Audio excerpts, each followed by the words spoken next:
Week 7 of Cover 3. More importantly, very important decisions have been made, and that is our Halloween costumes for next week. Should we reveal? Do I have to? Absolutely. We're going to give you a little hocus pocus now that Kimberly has finally committed. Begrudgingly, but yes. Kimberly is super exciting. So now let's talk some football, okay? That's all coming up next on Cover 3.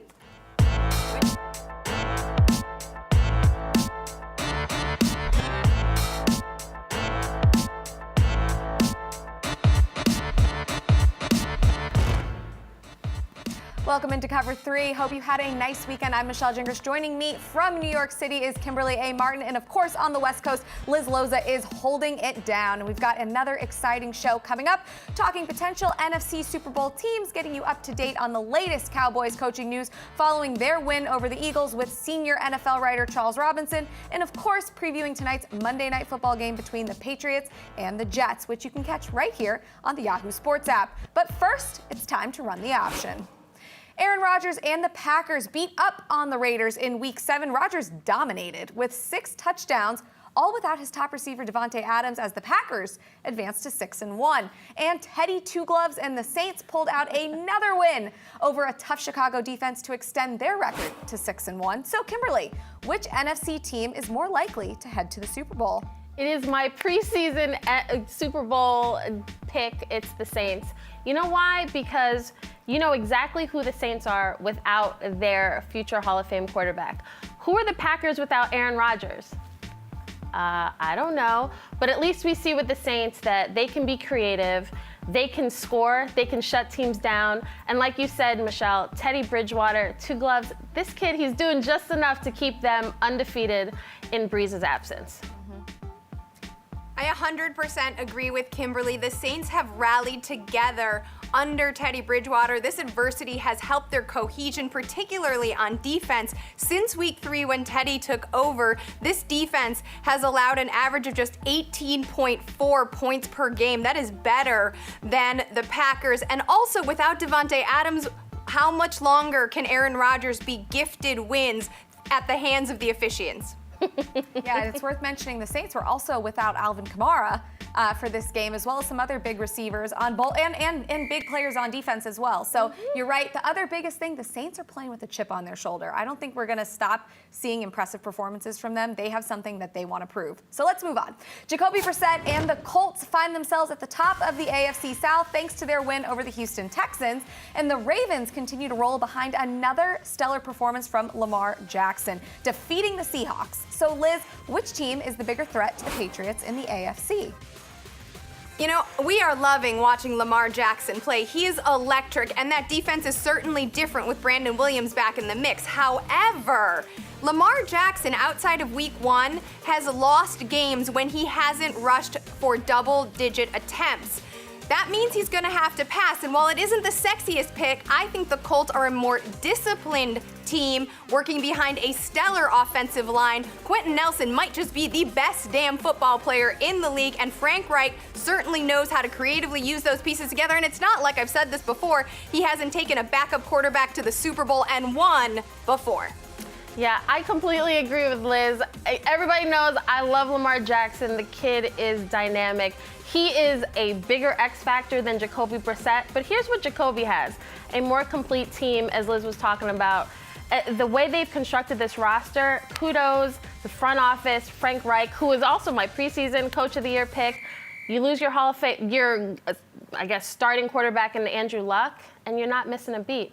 Good for the Colts. All right, and last but not least, Week 7 saw Cincinnati fall to 0-7 after a rough day at the office for Andy Dalton, especially in the fourth quarter, throwing those 3 interceptions. And despite the quarterback change in Miami, the Dolphins fell to 0-6. So, Kimberly, which team do you think is more likely to go 0-16 on the season? Guys, how brutal are the Bengals? Like, really, how terrible is this team? I know. I honestly, if this were a few weeks ago, I would have said the Dolphins, but the Bengals, from top to bottom, fans are so irate. They're talking about benching Andy Dalton. Do you know who his backup is? Ryan Finley. Like, that's how bad things are in Cincinnati. Their rushing game, where is it? It's just a mess. And at least with the Dolphins, they make it interesting with Fitzpatrick now. He's not a great starter, but he's a good backup. I think a lot of this is about expectations too, because Armando Salguero told us back in late January / early February that the Dolphins were planning to organically tank. This has been in the ether, but the Cincinnati Bengals were at least trying to feed their fan base a sliver of hope by replacing Marvin Lewis with Zach Taylor after 15 damn years. Also, AJ Green's definitely getting traded at the trade deadline, and he deserves it. He has sacrificed himself since 2011 to Cincinnati, and it's time for him to move on. And if he does that, whole team's gonna fall apart. Drake Kirkpatrick, the cornerback, already said so. These two teams actually play each other in Week 16, Oh, so it'll lucky be a us. battle for the worst, which is interesting. Okay, so that's it for Run the Option. But like we do each week, we want to spend a little bit more time on one topic in particular. As we mentioned earlier in the show today, Teddy Bridgewater has been a perfect 5-0 at the helm for the Saints, bringing them now to 6-1. Here's what both Bridgewater and his coach had to say about his possible return to the bench once Drew Brees is healthy. Did you think Drew's coming back soon? That's something I can't speak on. Right now I just try to focus on getting better each and every day, trying to find different ways to help this team win football games. The broadcast mentioned that you guys were targeting next week as a return for Drew. No, incorrect. So I'll fill you guys in, day by day. We're not targeting. We're going to see how he's doing, and we'll give you the news once we feel like we're ready to. You did mention he could be active next Again, week. I'm not even discussing it. Sorry. Okay, so Sean Payton's not giving us much, but the writing's on the wall. I think if Brees is healthy and he feels like he's ready to go, there's probably a good chance that we do see him next week. So, Liz, how do you think the Saints so far have handled this injury situation? And if Brees is the starter next week, do you agree with that? I mean, why would he start? They're facing the Arizona Cardinals. This is not a matchup where you need to risk Drew Brees' health. And then they go on by. And oh my goodness, if you're Drew Brees, wouldn't you like to come back in Week 10 at home versus Atlanta where you can light up that awful defense? And then you get to go to Tampa Bay, and then you get Carolina, but you've had 2 games to shake off some rust. Why in the world would you risk Drew Brees after everything that you have accomplished, after really reuniting this entire team and finding some cohesion, in a silly little injury? It makes no sense. It's all about pride, and it is and maybe Instagram likes, and it's all ridiculous. He's a competitor, though. I understand why he wants to come back. I agree with Liz, though, that he shouldn't, but it doesn't surprise me at all. Watching from the sidelines, this team doing really well without him. Why you want to get back in there and say, all right, guys, I was sidelined, but now I'm good. I mean, if you're But a it's like Saints fan, starting and stopping. You're Yeah. gonna start I agree with you. against I think Arizona we and then agree go with on you, by. but I know, yeah, I get know. it. I get it from his point of view. I think there's a couple things here. I think Drew Brees knows what the fans want to see. Tell us, Michelle. Tell us what the fans. Yeah, let me just. My man Drew Brees, Liz. No, but really, I think that he knows what the fans want to see, right? So he's going to post those Instagram posts, those inspirational things to kind of pump everyone up, to get them excited, to let them know that he's on the mend, he's coming back. But at the same time, they have the luxury of having this quarterback who's played really well, finding ways to win.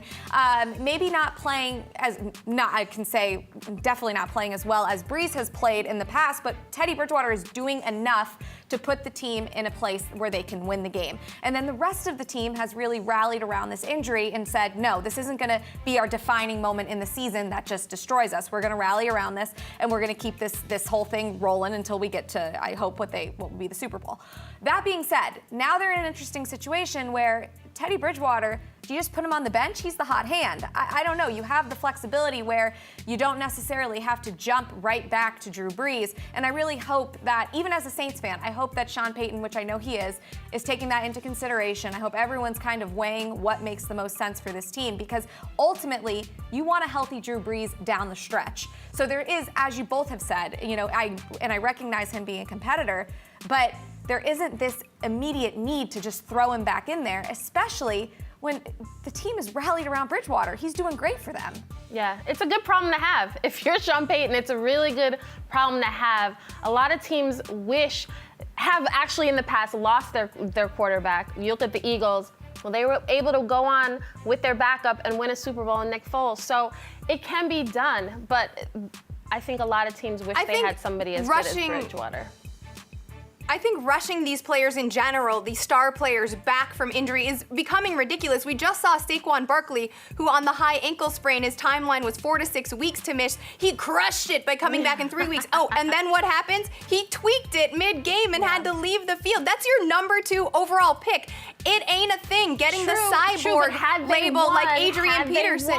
The Giants would have had the same record as At the cost of what, though? At the cost of a number 2 overall pick? But that's why I think, and you guys, if you agree, that's why all of these are situational. Like the Saints happen to find themselves in the perfect situation right now where they can control when they want this guy to come back and still know that they have a chance to keep winning without him. You look at like a Saquon Barkley situation with the Giants, I think he's needed a little bit more on the field as soon as possible. And I think he probably knows that in the back of his mind as well. Great. So ruin the guy you spent all that draft capital on. I'm not saying really good long-term vision. I'm not saying I'm agreeing with it. So let's move on. Last night, the Cowboys snapped a 3-game losing streak in their win over the Eagles. Here's what head coach Jason Garrett had to say following the game. Coach Urban Meyer, former coach, Ohio State, Florida, Utah, Bowling Green, said the Cowboys' job hugely coveted. If he was offered it, he'd absolutely consider it. As the sitting coach, what do you think when you hear someone essentially apply for your job? You know, I don't really think much about anything like that. You know, I really just kind of focus on doing my job as well as I can do it each day. And fortunate to have the group of coaches we have and the group of guys we have who come to work and work hard every day. And that's really where my attention is. We now welcome in senior NFL writer Charles Robinson. Thanks for joining us, Charles. Jason Garrett, very diplomatic there. Oh, yeah, exactly. So we'll get to that. Garrett gets the win. The Cowboys are in first place. Can he take a breath, or is the pressure still on the head coach? No, I don't think he can take a breath right now. I mean, look, the Cowboys, the measuring stick for this season's always been January and beyond. And I think the Cowboys are smart enough to know, look, we started 3-0. We looked hot. We looked great. Everybody loved us. We dropped 3 in a row. Now we're back on the right track. But when you look at the 4 wins they have this season, you're talking about teams that have gone a collective 6-21. They know that's not going to cut it. This is all about the playoffs and beyond. And one point I would make that Jason Garrett has to understand is he is now in control of a roster that is prized by other coaches. That's part of why Urban Meyer said what he did. There are other coaches who want Jason Garrett's job, and that's what keeps pressure on him. Charles, can I ask, short of winning a Super Bowl, is there any reason for the Cowboys front office to believe that Jason Garrett is the guy that they should stick with long term? I think part of that's got to be how the rest of the season unfolds. You know, I think they have to see where the injuries come in by the end of it. What's interesting is they made the playoffs last year. They went on this great run. They win 1 playoff game. And so the measuring stick, you would think if you're advancing, you have to get further than winning 1 playoff game. So I would think, hey, if they make it to the NFC title game, Jason Garrett can at least say, hey, look, organically, we are taking steps. You can see that. But again, this is about the Super Bowl, and I cannot reiterate this enough. It's about the other outside candidates who want to replace Jason Garrett. There are some quality coaches who look at this as being a massive opportunity, and that could absolutely affect the Jones family's decision. Charles, you're referencing this Super Bowl window, which is obviously quite small, especially given the lack of cap space that the Cowboys will have to work with. When we're prioritizing here, everyone's talking about Dak, but I look at a player like Amari Cooper who can drag pretty much any quarterback into production. Who do you think the team should prioritize, and will that be part of the Jones family's figuring out when dealing with Garrett? I mean, I think the Jones family has not changed their idea that Dak is the priority. The problem is they can't get the Dak deal done. You know, there's a big difference on number of years. There's a big difference on overall total salary. But look, they're not letting Amari Cooper get away. Their plan is if they can't get either deal done, they'll put the franchise tag on Dak. They'll put the transition tag on Amari Cooper. Neither of those guys, as far as the Jones family is concerned, neither of them is going anywhere. So, but I agree with you. I think between these two, the one guy who has proven he's probably a top 5 player at his position at this point is Amari Cooper. You mentioned that this team is a hot ticket. You know, they've got all the pieces. A lot of coaches are looking at that. There's been the rumors, you know, they've been churning around. Urban Meyer, Lincoln Riley. We've been hearing those 2 guys, among many others, would be interested in this position. Any truth to that? Well, Urban Meyer came out and said, Urban Meyer actually. Yeah, Urban Meyer. I feel like that was like breaking a coach's rule by doing that. But yes, you're right. Sorry. So yes to Urban Meyer. Of course, we know that he is interested. Lincoln Riley, do you think he would be interested in the position as well? I can say this, Lincoln Riley isn't going to break the coaching etiquette and say, give me the job, I want the job. But yeah, I mean, look, I think what Urban Meyer said, those are words that I think a lot of coaches feel. What's interesting about Lincoln Riley is he is a coach that I think when the NFL looks at the college ranks and they say, well, who's the next coach who we could bring up and really could survive in today's NFL, take us into that generation, it's going to be Lincoln Riley. And one interesting nugget about Lincoln Riley, John Stephen Jones, who is Stephen Jones' son, the CEO of the Dallas Cowboys, he was recruited by Oklahoma. And on his recruiting visit, Stephen Jones, Jerry Jones' son and the CEO of the Cowboys, broke down film of Lincoln Riley and came away extremely impressed. So I think that is definitely a guy who... Yeah, sounds like a very interesting conspiracy theory conversation. Maybe for another time, Charles? Maybe. Maybe. Okay. All right, thanks so much. Coming up, we're previewing tonight's Monday Night Football matchup between the Patriots and the Jets. Sam Darnold had a strong return from injury, but in case he can't get it together, there's a few other Sams waiting in the wings. I'm Sam Darnold, and I'm wondering, which famous Sam do you think I think would make the best quarterback? A, Sam Witwicky from Transformers. Are you Samuel James Witwicky? Yeah. B, Yosemite Sam from Looney Tunes. I'm the hootin'est, tootin'est, shootin'est, bobtail wildcat in the West. C, Samuel Tarly from Game of Thrones. Sam, won't he come for it? He can bloody well try. My answer is C, Samuel Tarly from Game of Thrones. Just wanted to make sure you weren't hurt. You're very brave. He's not the most elusive out of the bunch, and he's probably not going to kill so many people, but he did kill a White Walker, one of the first ones to kill one, and he's not going to get himself killed, which in the NFL, you can't throw interceptions, you can't turn the ball over, and if you do that, you might win a lot of games. I always wanted to be a wizard. Thanks for playing.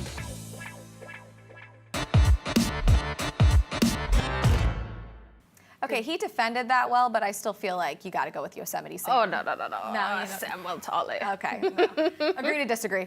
The undefeated Patriots are taking on the Jets in a hostile environment at MetLife Stadium tonight. Kickoff is set for 8:15 p.m. You can watch that game right here on the Yahoo Sports app following our show. And Patriots defense has made mincemeat of teams so far, but the schedule has been on their side. So Kimberley, is this defense as good as it looks on paper, or have they just not been tested yet? I don't know why people want to make such a big deal about who the Patriots have played. Look at this team. They're literally they're giving up 8 points on average per game. The most they've given up in any contest is 14 points. I don't care who you're playing, that's an NFL team opposite you. So to keep teams at that level, that's pretty impressive. And really, this Pats D, they're top 3 in every statistical category that matters. So I would think the offense, with some of the injuries they have, that's a bigger question going into this game. I totally agree with Kimberly. This defense, for reference, she already said it, points per game, 8. Yards per game, second in the NFL, 23.47. Yards per play, 4.1. First in the NFL. Sacks, 25. 25 stinking sacks. Watch second out, in Sam. the NFL. Oh my God, and I love that you just mentioned Sam around him that he just got. Maybe he retired it, but I like that you mentioned Sam because he's got huge O-line problems. Osemele is banged up. In fact, he's got a shoulder that he thinks needs surgery, and the team thinks, nah, it's cool. Put a little icy hot on it and get in there Rub for us some when dirt we're on playing it, the Patriots. Yeah. Khalil is banged up. So what's going to happen? 25 sacks. Sam Darnold's going to get laid out. We know that Adam Gase likes to funnel the offense through his slot receiver. So we also know that the Patriots like to take away the opposing team's number one. You got to imagine that means Le'Veon Bell is out. So is Sam Darnold really going to beat the Patriots with Jamison Crowder averaging 6 yards per reception? It's going to be a death by 1,000 paper cuts to the Patriots? I don't think so. The Jets have their work cut out for them tonight.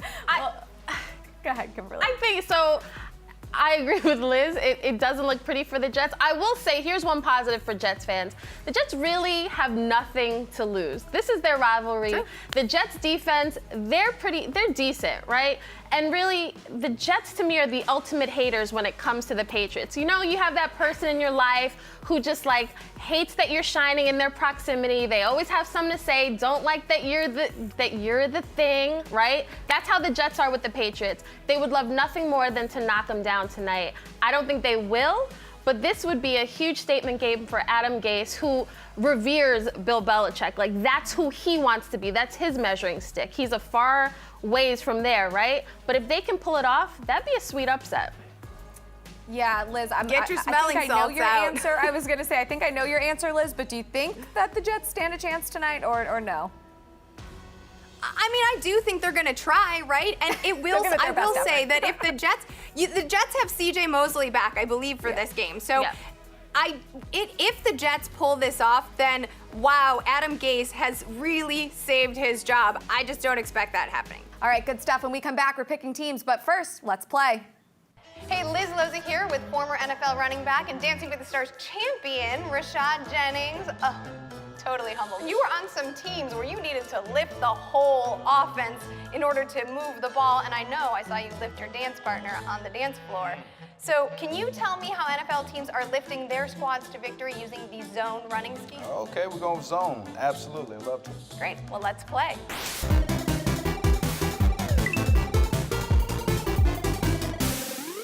As a running back, what I want to know from my offensive players, where's my double team block? The tackle and tight end can come double team here, boom. Or we can take the guard and the tackle double team to here and isolate here, right? And then you got your block here, one-on-one. That's a huge block, right? But we ain't gonna leave them alone because we're gonna double on the backside. Okay. We're gonna double guard center up to that guy, depending on where he rolls. The center's going up to the linebacker. And that's an isolation block, one-on-one.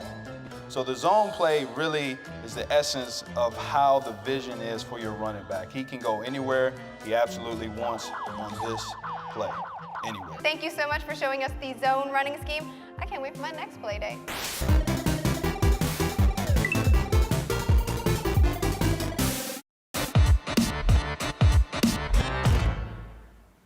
Every weekend, the internet gives us things that we can debate. It's always great content. This weekend was no different, so it's time for us to pick teams. First up, the 49ers celebrated a 9-0 win over the Redskins with slip and slide celebrations, naturally, while Kyle Shanahan celebrated the game by giving his dad the game ball. Mike Shanahan famously was fired by Washington following the 2013 season when Kyle was the team's offensive coordinator. So Liz, are you team justice served or team petty? I am team almost justice served, assuming that the elder Shanahan then FedEx, that's a stadium shout out, the game ball to RG3 to make up for the other mess he made. I'm team justice is served. Granted, it's your dad, so obviously you want to stick it to Dan Snyder and company for firing him. Good deal. I would have done the same. Yeah, I love that. Shout out to your dad. That's a great way to do it. Pound the gavel. Justice served. Next up, Pat Mahomes went down with a pretty graphic knee injury in the Chiefs' Thursday night win over the Broncos. Within no time, Madden Curse was trending on Twitter. And unfortunately for Chiefs fans, this is a game that you can't reset. So Kimberley, Madden Curse, team it's real or team get real? Team it's real. Listen, if you want to, I wouldn't want my quarterback on the Madden cover, so I'll just take I wouldn't want to take my chances with that, so I'll say it's real. I will say the ghost of Peyton Hillis rides again. Team real. Yeah, I'll round that out. I think it's team real as well. Finally, my Saints extended their win streak to 5 games with an easy win over the Bears at Soldier Field. In the closing moments, though, Bears running back Terry Cohen was still playing hard, and the Saints were playing games. Mocking the 5'6" All-Pro for his height after the play, Cohen decided to clap back on Twitter saying, listen, this isn't a good insult. I'm obviously aware of my height. So, Liz, team short or team trolling? I mean, double troll, you got me twice. Your Saints beat my Bears. I'm 5'2" on a good day. That is definitely team clap back because it's a horrible insult. Whatever the other option was, like, yo, I'm on team vertically challenged. Okay. Yeah, I'm team short. I'm 5'4", so clearly I'm with Terry Cohen here. That's not right. Some people have feelings. Yeah, I gotta go against my Saints here, man. Like, Just It ain't right. literally be the bigger man in this situation. Can't be I any see easier. what you did there. Yeah, so team short for sure. Okay, so that's it for picking teams. Before we hand this thing off to kick off, is there anything from week 7 that we missed? Kimberly. Wait, what's that sound? I think it's actually Chase Edmonds scoring again.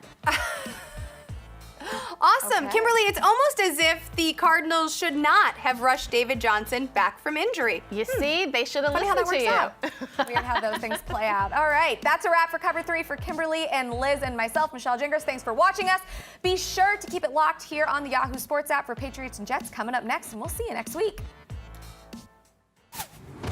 Yeah, I saw those guys running and diving on the ground. I was like, I got out of this one healthy. I'm just gonna observe and then jog to the sideline. But it was fun, man. It was Mud Bowl 2019 champions. You know what I mean? It was just one of those moments where I got up and a lot of stuff going through me, and those fans in the top row, they were yelling pretty loud. So I just wanted to throw them a souvenir. I saw a lot of signs. But I think Marlon was telling me about a fan had a sign that said the Ravens are slow and fat like Earl Thomas or something like that. That's the one. It's all good. Like, as long as we got the dub, like, that sign don't got nothing to do with that dub, so it's all good. We cleaned some things up in the red zone, and, they're setting a close game, so there's stuff we can work on and stuff we're going to work on.